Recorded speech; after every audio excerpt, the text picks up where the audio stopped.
Today, I want to talk about a book that I recently finished that I feel would be a great addition to your personal library, particularly if you like psychology and sociology of the 1950s. And that is They Thought They Were Free, The Germans, 1933 to 1945 by Milton Mayer, and has a pretty cool afterword by Richard J. Evans.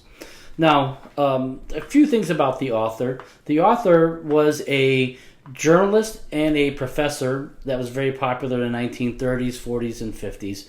And he was also a man of Jewish descent, so keep that in mind as I do this review.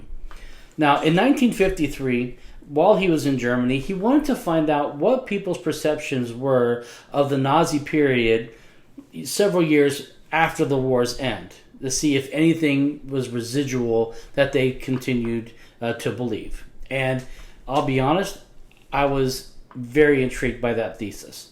And so he chose 10 men from the town that he was currently in, and he asked them various questions to get their insights.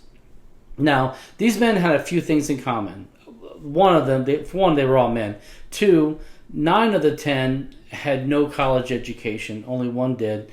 And all of them were from the lower middle class. So I want you to kind of let you know who it was that was being interviewed.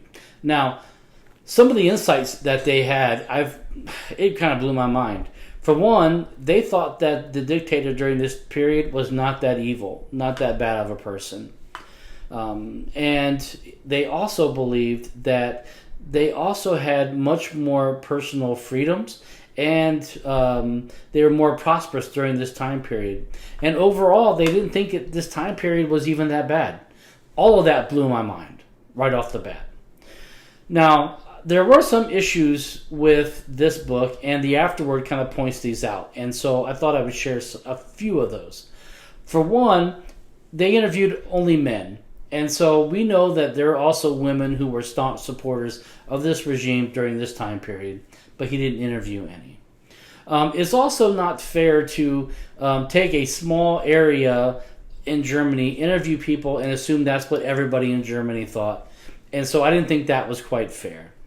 And then finally, just the area that he was in was so conservative and pro-Nazi that even after the war, even during this time period in 1953 when he was interviewing them, they still had a dislike of people from Jewish descent. So their thoughts, their thinking at this time didn't change much from the 8 years past the war. So keep that in mind. Overall, I thought this was a great book.